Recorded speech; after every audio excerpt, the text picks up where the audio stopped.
To Build a Fire by Jack London. First published in 1902, then again in 1908. This edition read for you by Scott MacDonald. The day had dawned cold and gray when the man turned aside from the main Yukon Trail. He climbed the high earth bank where a little traveled trail led east through the pine forest. It was a high bank, and he paused to breathe at the top. He excused the act to himself by looking at his watch. It was 9 o'clock in the morning. There was no sun, or promise of sun, although there was not a cloud in the sky. It was a clear day. However, there seemed to be an indescribable darkness over the face of things.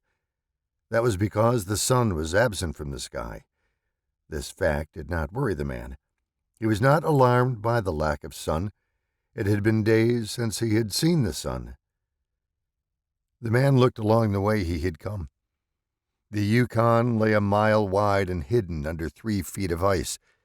On top of this ice were as many feet of snow. It was all pure white, north and south, as far as his eye could see. It was unbroken white. The one thing that relieved the whiteness was a thin, dark line that curved from the pine-covered island to the south. It curved into the north, where it disappeared behind another pine-covered island. This dark line was the trail, the main trail. It led south 500 miles to the Chilkoot Pass and salt water. It led north 75 miles to Dawson, and still farther on to the north 1,000 miles to Nulato, and finally to St. Michael on Bering Sea, 1,000 miles and half 1,000 more. But all this, the distant trail, no sun in the sky, the great cold, and the strangeness of it all had no effect on the man.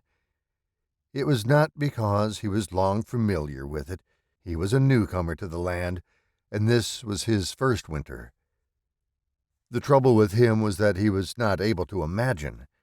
He was quick and ready in the things of life, but only in the things and not in their meanings. 50 degrees below zero meant 80 degrees of frost. Such facts told him that it was cold and uncomfortable, and that was all. It did not lead him to consider his weaknesses as a creature affected by temperature, nor did he think about man's general weakness, able to live only within narrow limits of heat and snow. From there, it did not lead him to thoughts of heaven and the meaning of man's life.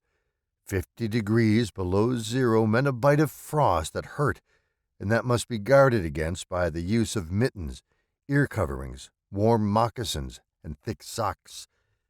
50 degrees below zero was to him nothing more than 50 degrees below zero. That it should be more important than that was a thought that never entered his head. As he turned to go, he forced some water from his mouth as an experiment. There was a sudden noise that surprised him. He tried it again, and again in the air, before they could fall to the snow. The drops of water became ice that broke with a noise. He knew that at 50 below zero, water from the mouth made a noise when it hit the snow. But this had done that in the air. Undoubtedly, it was colder than 50 below, but exactly how much colder he did not know. But the temperature did not matter. He was headed for the old camp on Henderson Creek, where the boys were already. They had come across the mountain from the Indian Creek country. He had taken the long trail to look at the possibility of floating logs from the islands in the Yukon down the river when the ice melted. He would be in camp by 6 o'clock that evening. It would be a little after dark, but the boys would be there. A fire would be burning, and a hot supper would be ready. As he thought of lunch, he pressed his hand against the package under his jacket. It was also under his shirt, wrapped in a handkerchief, and lying, for warmth, against the naked skin. Otherwise the bread would freeze. He smiled contentedly to himself as he thought of those pieces of bread, each of which enclosed a generous portion of cooked meat. He plunged among the big pine trees. The trail was not well marked here. Several inches of snow had fallen since the last sled had passed. He was glad he was without a sled. Actually, he carried nothing but the lunch wrapped in the handkerchief. He was surprised, however, at the cold. It certainly was cold, he decided, as he rubbed his nose and face with his mittened hand. He had a good growth of hair on his face, but that did not protect his nose or the upper part of his face from the frosty air. Following at the man's heels was a big native dog. It was a wolf dog, gray-coated, and not noticeably different from its brother, the wild wolf. The animal was worried by the great cold. It knew that this was no time for traveling. Its own feeling was closer to the truth than the man's judgment. In reality, it was not merely colder than 50 below zero. It was colder than 60 below, than 70 below. It was 75 below zero. Because the freezing point is 32 above zero, it meant that there were 107 degrees of frost. The dog did not know anything about temperatures. Possibly, in its brain, there was no understanding of a condition of very cold, such as was in the man's brain. But the animal sensed the danger. Its fear made it question eagerly every movement of the man, as if expecting him to go into camp or to seek shelter somewhere and build a fire. The dog had learned about fire, and it wanted fire. Otherwise, it would dig itself into the snow and find shelter from the cold air. The frozen moistness of its breathing had settled on its fur in a fine powder of frost. The hair on the man's face was similarly frosted, but more solidly. It took the form of ice and increased with every warm, moist breath from his mouth. Also, the man had tobacco in his mouth. The ice held his lips so tightly together that he could not empty the juice from his mouth. The result was a long piece of yellow ice hanging from his lips.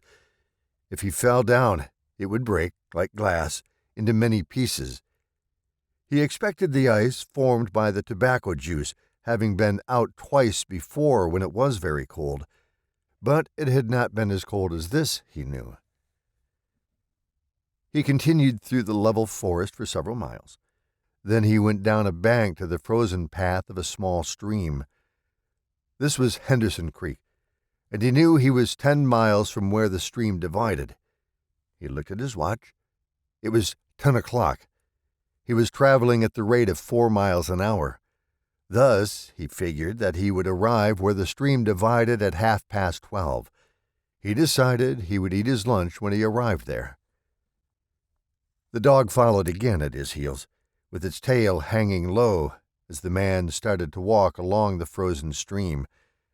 The old sled trail could be seen, but a dozen inches of snow covered the marks of the last sleds. In a month, no man had traveled up or down that silent creek. The man went steadily ahead. He was not much of a thinker. At that moment he had nothing to think about except that he would eat lunch at the stream's divide, and that at 6 o'clock he would be in camp with the boys. There was nobody to talk to, and had there been, speech would not have been possible because of the ice around his mouth.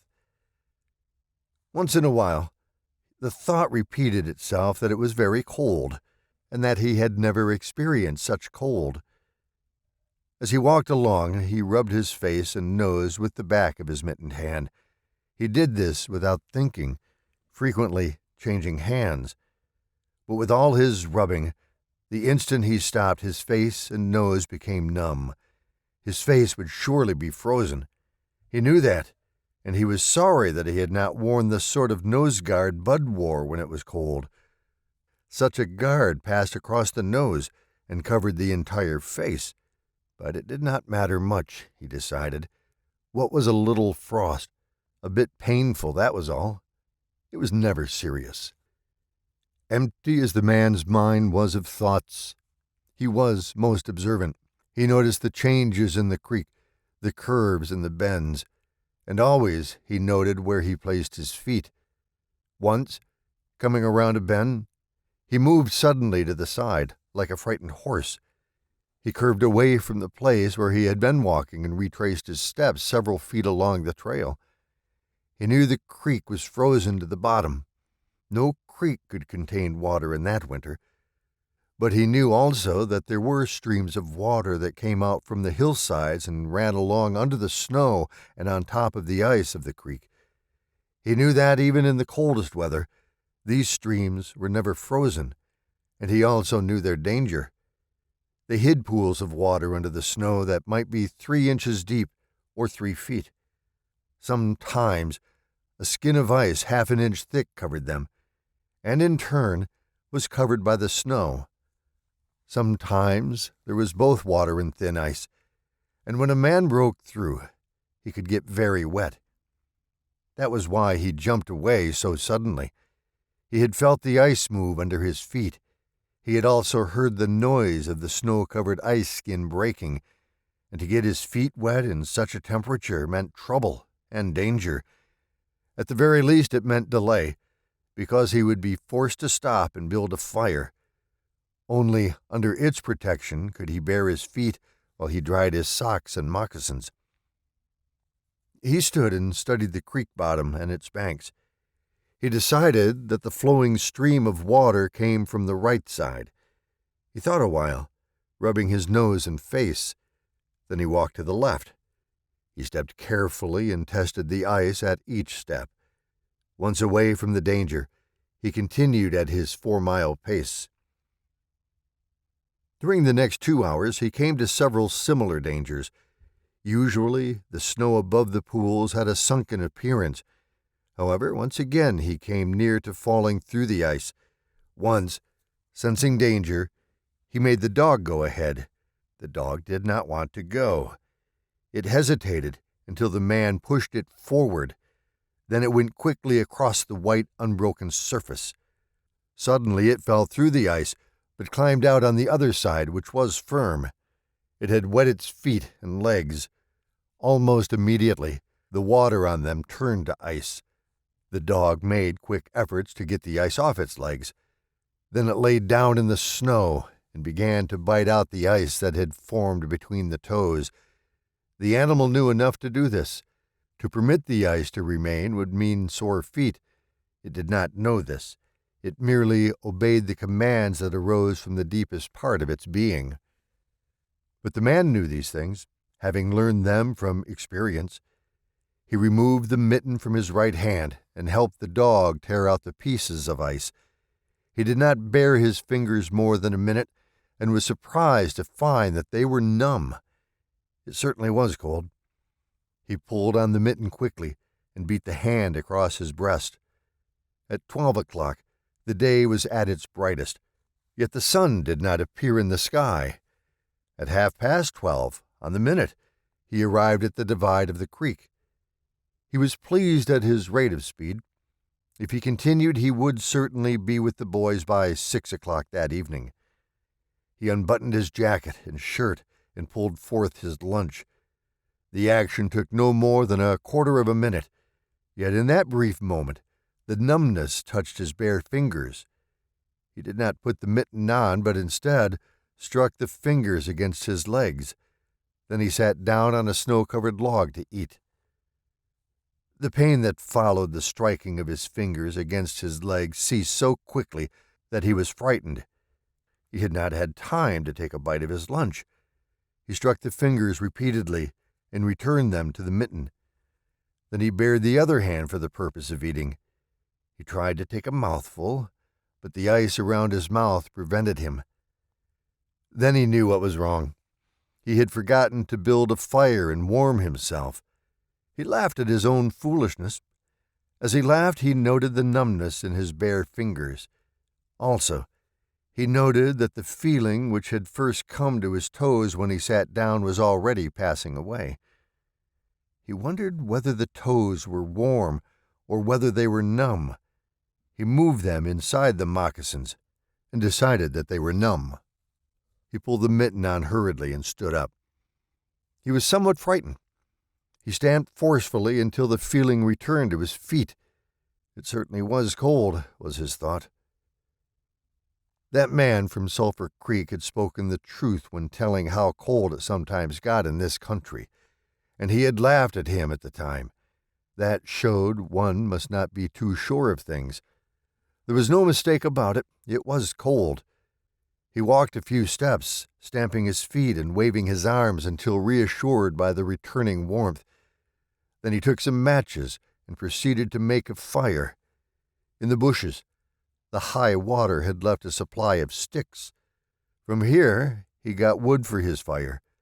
Working carefully from a small beginning, he soon had a roaring fire. Bending over the fire, he first melted the ice from his face. With the protection of the fire's warmth, he ate his lunch. For the moment, the cold had been forced away. The dog took comfort in the fire, lying at full length, close enough for warmth and far enough away to escape being burned. When the man had finished eating, he filled his pipe with tobacco and had a comfortable time with the smoke. Then he pulled on his mittens, settled his cap firmly about his ears, and started along the creek trail toward the left. The dog was sorry to leave and looked toward the fire. This man did not know cold. Possibly none of his ancestors had known cold, real cold. But the dog knew, and all of its family knew, and it knew that it was not good to walk outside in such fearful cold. It was the time to lie in a hole in the snow and wait for this awful cold to stop. There was no real bond between the dog and the man. The one was the slave of the other. The dog made no effort to indicate its fears to the man.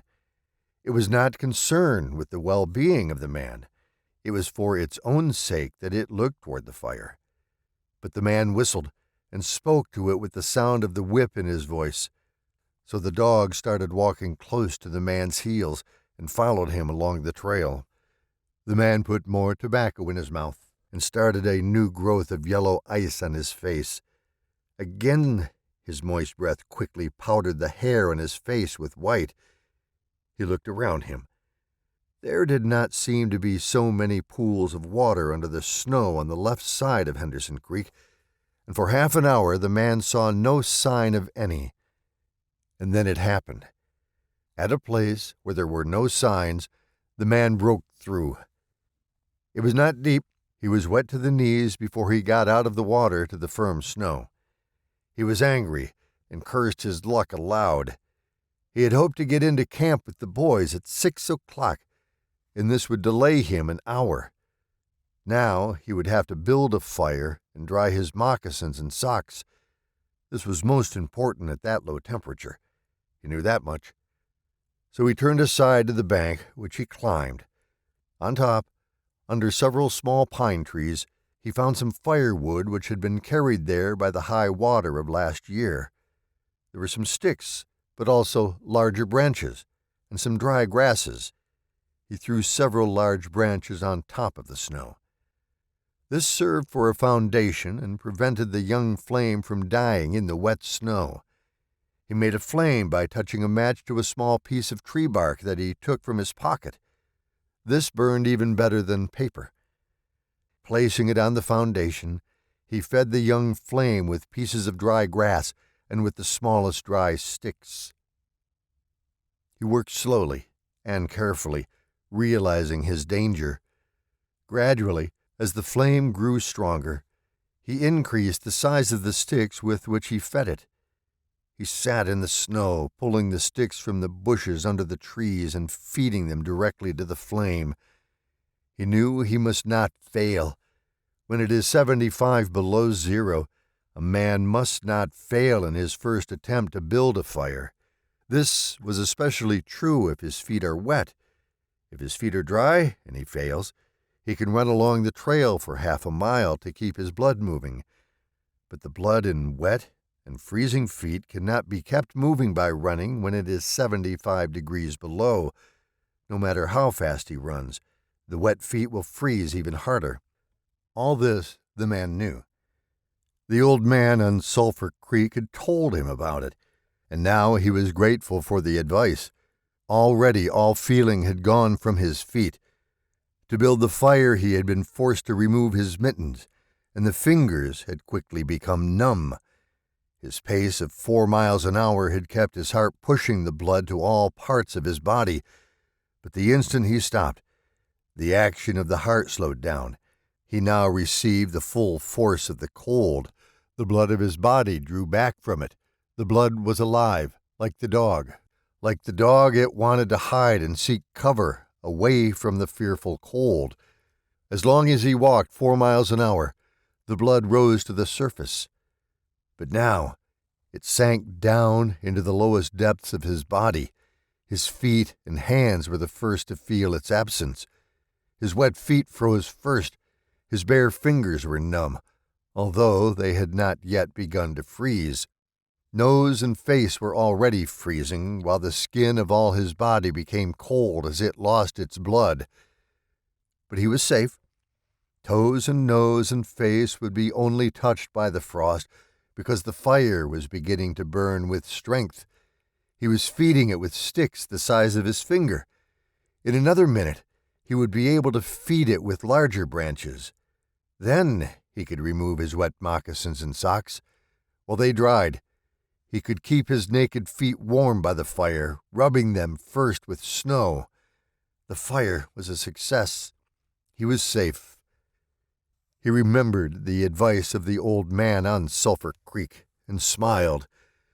The man had been very serious when he said that no man should travel alone in that country after 50 below zero. Well, here he was. He had had the accident. He was alone, and he had saved himself. Those old men were rather womanish, he thought. All a man must do was to keep his head, and he was all right. Any man who was a man could travel alone. But it was surprising, the rapidity with which his face and nose were freezing, and he had not thought his fingers could lose their feeling in so short a time. Without feeling they were, because he found it very difficult to make them move together to grasp a stick. They seemed far from his body and from him. When he touched a stick, he had to look to see whether or not he was holding it, all of which mattered little. There was the fire, promising life with every dancing flame. He started to untie his moccasins. They were coated with ice. The thick socks were like iron almost to the knees. The moccasin strings were like ropes of steel. For a moment, he pulled them with his unfeeling fingers. Then, realizing the foolishness of it, he grasped his knife. But before he could cut the strings, it happened. It was his own fault, or instead, his mistake. He should not have built the fire under the pine tree. He should have built it in an open space. But it had been easier to pull the sticks from the bushes and drop them directly on the fire. Now, the tree under which he had done this carried a weight of snow on its branches. No wind had been blowing for weeks, and each branch was heavy with snow. Each time he pulled a stick, he shook the tree slightly. There had been just enough movement to cause the awful thing to happen. High up in the tree, one branch dropped its load of snow. This fell on the branches beneath. This process continued, spreading through the whole tree. The snow fell without warning upon the man and the fire was dead. Where it had burned was a pile of fresh snow. The man was in shock. It was like hearing his own judgment of death. For a moment, he sat and stared at the spot where the fire had been. Then he grew very calm. Perhaps the old man on Sulphur Creek was right. If he had a companion on the trail, he would be in no danger now. The companion could have built the fire. Now he must build the fire again, and this second time he must not fail. Even if he succeeded, he would be likely to lose some toes. His feet must be badly frozen by now, and there would be some time before the second fire was ready. Such were his thoughts, but he did not sit and think them. He was busy all the time while they were passing through his head. He made a new foundation for a fire, this time in the open space where no tree would be above it. Next, He gathered dry grasses and tiny sticks. He could not bring his fingers together to pull them out of the ground, but he was able to gather them by the handful.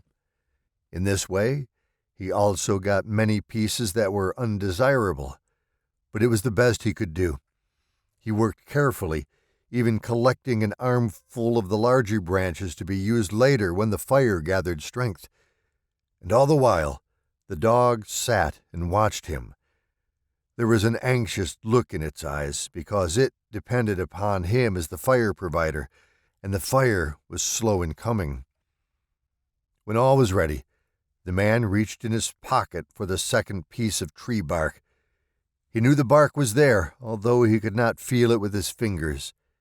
He tried again and again, but he could not grasp it, and all the time, in his mind, he knew that each instant his feet were freezing. This thought alarmed him, but he fought against it and kept calm. He pulled on his mittens with his teeth and began swinging his arms. Then he beat his hands with all his strength against his sides. He did this while he was sitting down. Then he stood up to do it. All the while, the dog sat in the snow, its tail curled warmly over its feet, and its sharp wolf ears bent forward as it looked at the man. And the man, as he waved his arms and hands, looked with longing at the creature that was warm and secure in the covering provided by nature. After a time, he began to notice some feeling in his beaten fingers. The feeling grew stronger until it became very painful. But the man welcomed the pain. He pulled the mitten from his right hand and grasped the tree bark from his pocket. The bare fingers were quickly numb again. Next, he brought out his pack of matches. But the awful cold had already driven the life out of his fingers. In his effort to separate one match from the others, the whole pack fell in the snow. He tried to pick it out of the snow, but failed. The dead fingers could neither touch nor hold. Now he was very careful. He drove the thought of his freezing feet and nose and face from his mind. He devoted his whole soul to picking up the matches. He followed the movement of his fingers with his eyes, using the sense of sight instead of that of touch. When he saw his fingers on each side of the pack, he closed them. That is, he willed to close them because the fingers did not obey. He put the mitten on the right hand again and beat it fiercely against his knee. Then, with both mittened hands, he lifted up the pack of matches, along with much snow, to the front of his jacket. But he had gained nothing. After some struggling, he managed to get the pack between his mittened hands. In this manner he carried it to his mouth. The ice broke as he opened his mouth with a fierce effort. He used his upper teeth to rub across the pack in order to separate a single match. He succeeded in getting one, but he dropped it on his jacket. His condition was no better. He could not pick up the match. Then he thought how he might do it. He picked up the match in his teeth and drew it across his leg. 20 times he did this before he succeeded in lighting it. As it flamed, he held it with his teeth to the tree bark, but the burning smell went up his nose, causing him to cough. The match fell into the snow, and the flame died. The old man on Sulphur Creek was right, he thought in the moment of controlled despair that followed. After 50 below zero, a man should travel with a companion. He beat his hands, but failed to produce any feeling in them. Suddenly he bared both hands, removing the mittens with his teeth. He caught the whole pack of matches between his hands. His arm muscles were not frozen, and he was able to press the hands tightly against the matches.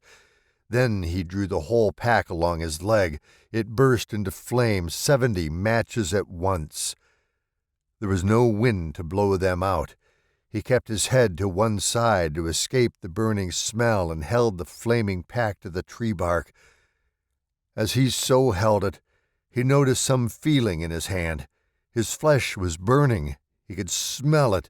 The feeling developed into pain. He continued to endure it. He held the flame of the matches to the bark that would not light readily because his own burning hands were taking most of the flame. Finally, when he could endure no more, he pulled his hands apart. The flaming matches fell into the snow, but the tree bark was burning. He began laying dry grasses and the tiniest sticks on the flame.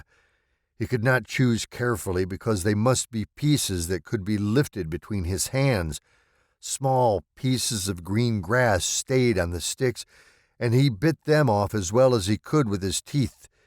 He treated the flame carefully. It meant life, and it must not cease. The blood had left the surface of his body, and he now began to shake from the cold. A large piece of a wet plant fell on the little fire. He tried to push it out with his fingers. His shaking body made him push it too far, and he scattered the little fire over a wide space. He tried to push the burning grasses and sticks together again.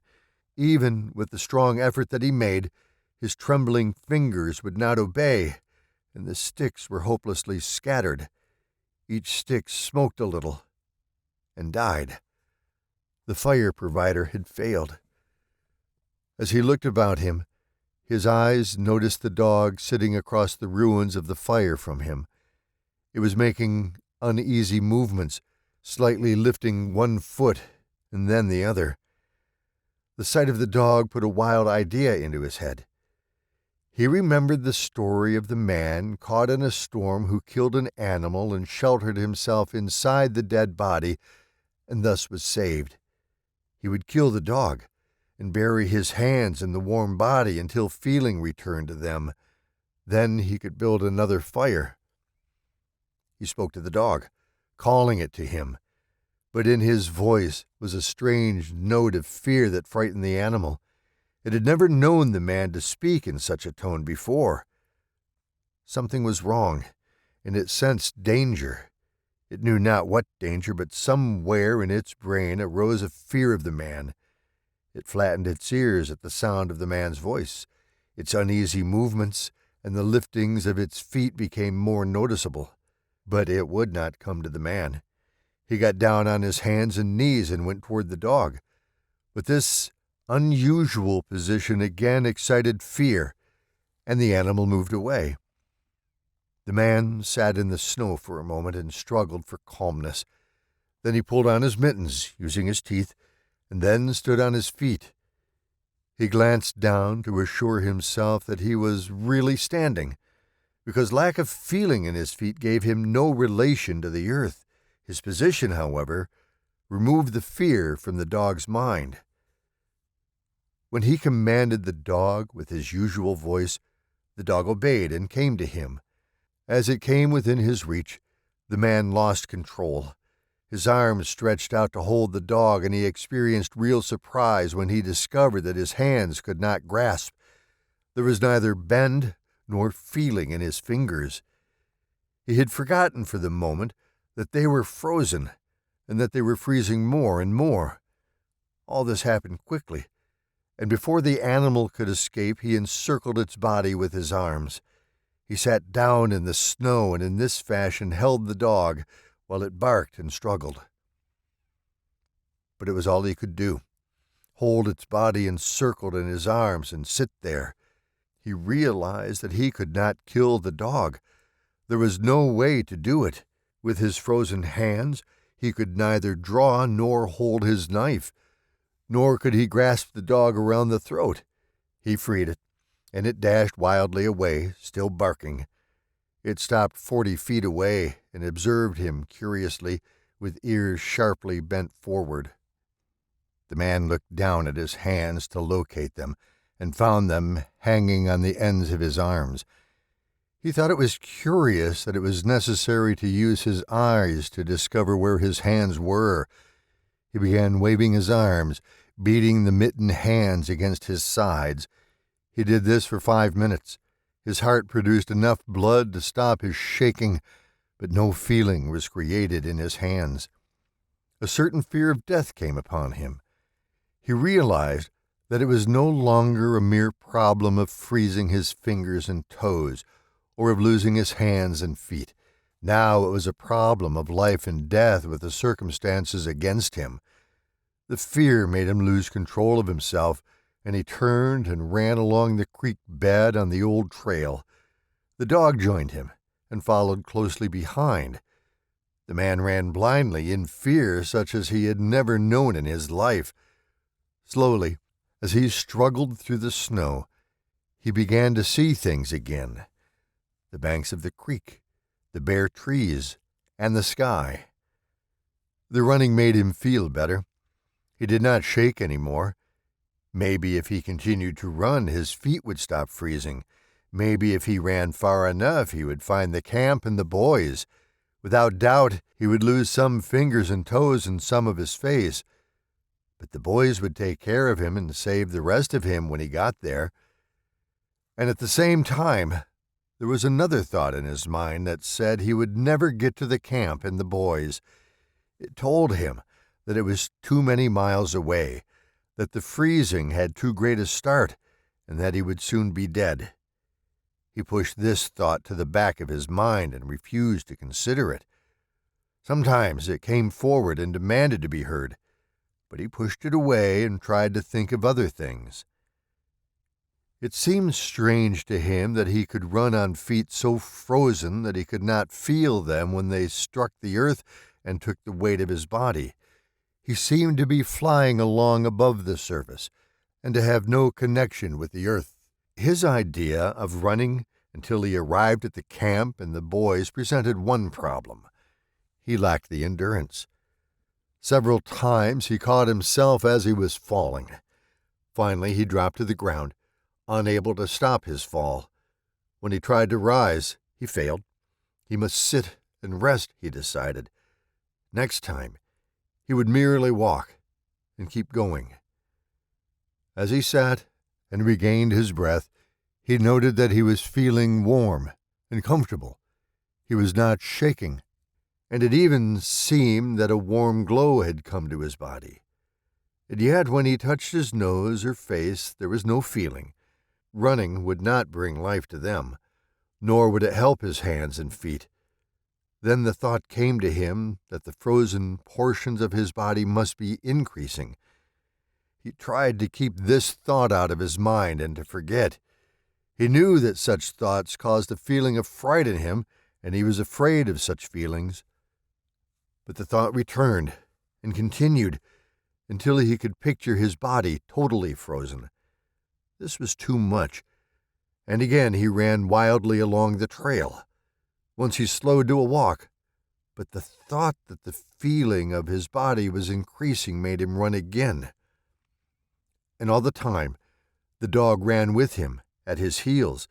When he fell a second time, the dog curled its tail over its feet and sat in front of him, facing him, curiously eager. The warmth and security of the animal angered him. He cursed it until it flattened its ears. This time, the shaking because of the cold began more quickly. He was losing his battle with the frost. It was moving into his body from all sides. This thought drove him forward, but he ran no more than 100 feet when he fell head first. It was his last moment of fear.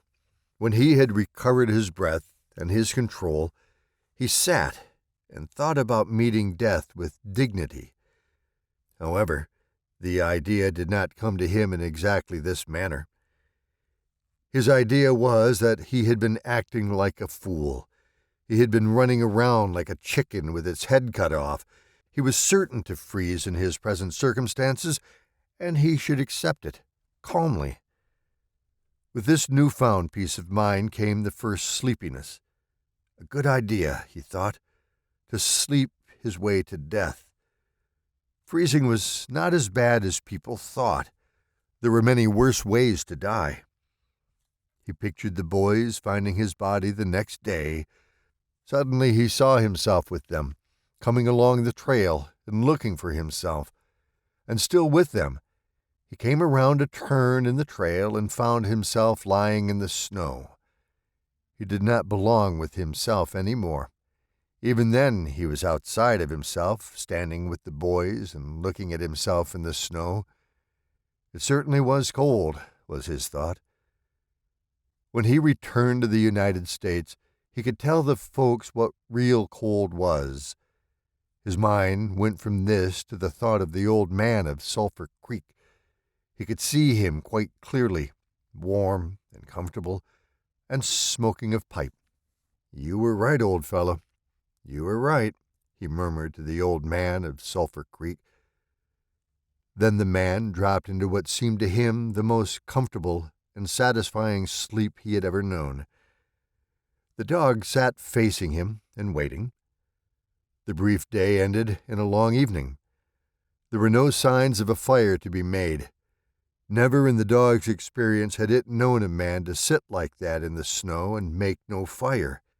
As the evening grew darker, its eager longing for the fire mastered it. With much lifting of its feet, it cried softly.